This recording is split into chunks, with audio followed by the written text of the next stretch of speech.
நீங்க வந்து பாருவ தங்கச்சின்னு சொன்னீங்க. ஆனா ஒரு கட்டத்துல வந்து நான் ஏன் யாரோ கல்யாணம் பண்றதுக்கு நான் ஏன் உன்னை கல்யாணம் பண்ணக்கூடாதுன்னு ஒரு கேள்வி கேட்டேன். அதெல்லாம் நடந்த உண்மைப்பா, சத்தியமா சொல்றேன். அதெல்லாம் ஃபன்னுக்கு. இது இவ்வளோ சீரியஸ் ஆகும்னு நினைச்சா நான் சத்தியமா அதை பண்ணியிருக்க மாட்டேன். ஏன்னா ஃபன்னுக்கு தான் பண்ணேன். ஆல்ரெடி இல்ல நான் ஏன் இதை கேட்கறேன்னா, ஆல்ரெடி வெளியில அக்கான்ற டேர்மையே ரொம்ப தப்பா ப்ரொஜெக்ட் பண்ணிட்டாங்க. இந்த அக்கா அந்த அக்கான்னு சொல்லி.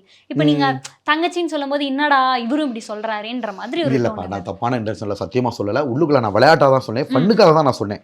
சொல்ற விஷயம் உண்மை இல்லப்பா. இவங்கள பொண்ணு கேட்க போறோம், இவங்களை இது பண்ண போறோம்னா அதெல்லாம் உண்மை கிடையாது. உள்ளுக்குள்ள நம்ம உள்ளுக்குள்ளேயே கிடக்கிறோம். ஏதாவது ஒன்று ஜாலியா பேசிக்கிட்டு ஏதாவது ஒன்று பண்ணிக்கிட்டு அப்படியே ஓட்டணும்ன்றதுக்காக ஜாலிக்காக பேசினதானே தவிர அந்த மாதிரி எண்ணங்கள்லாம் எதுவுமே கிடையாது. அவங்களுக்கும் அந்த மாதிரி எண்ணங்கள் எதுவுமே கிடையாது. வெளியில பார்க்குறவங்க அவங்கவுங்க ஒவ்வொருத்தவங்க தப்பா புரிஞ்சுக்கிறாங்க.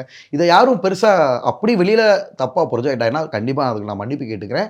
இனிமே இந்த மாதிரி விஷயங்களை, அதாவது நம்ம மனசுல ஒரு வெள்ளந்தியா ஜாலியா பேசுறோம். பாரு வந்து எனக்கு பிளட் ரிலேஷன் கிடையாது, ஒரே ஊர் தானே தவிர அங்க போய் தான் தெரியும்.